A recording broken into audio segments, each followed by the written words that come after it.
صدر محترم جو ہمارے واصف قاسمی صاحب ہیں، ان کی کمی محسوس کر رہا ہوں. آئیے میں ان کے چند شعر آپ کو سوال آپ کے حوالے کر رہا ہوں. سماعت فرمائیں کہ اسلام ہے خطرے میں، یہ فہم و عقل کا دھوکہ ہے. اسلام ہے خطرے میں، یہ فہم و عقل کا دھوکہ ہے. اسلام تو خطروں کی آغوش میں پلتا ہے. اسلام تو خطروں کی آغوش میں پلتا ہے، اور باطل کی ہواؤں سے بڑھ جاتی ہے لو اس کی. باطل کی ہواؤں سے بڑھ جاتی ہے لو اس کی. یہ ایسا دیا ہے جو طوفان میں جلتا ہے. ایسا دیا ہے جو طوفان میں جلتا ہے. اور آقا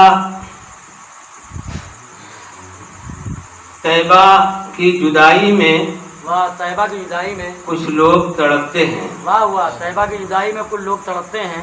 طیبہ کی جدائی میں کچھ لوگ تڑپتے ہیں. واصف بھی اسی غم میں بیمار سا رہتا ہے. بہت سچا ہے. بالکل طیبہ کی جدائی میں کچھ لوگ تڑپتے ہیں. صدیق کی عظمت کا وہ غار بھی شاہد ہے.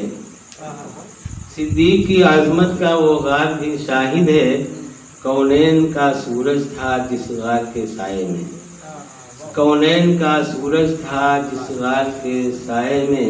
اور اعجاز عمر یہ تھا کہ خطبے میں پکار اٹھے، اے ساریہ آ جاؤ کوثر کے سائے میں. اعجاز عمر یہ تھا خطبے میں پکار اٹھے، اے ساریہ آ جاؤ کوثر کے سائے میں. اور عثمان کی شہادت کا شاہد ہے لہو اب تک. قرآن نے لب چومے تلوار کے سائے میں. قرآن نے لب چومے تلوار کے سائے میں. اور صدیق کی عظمت کا وہ غار بھی شاہد ہے. کونین کا سورج تھا جس غار کے سائے میں. واہ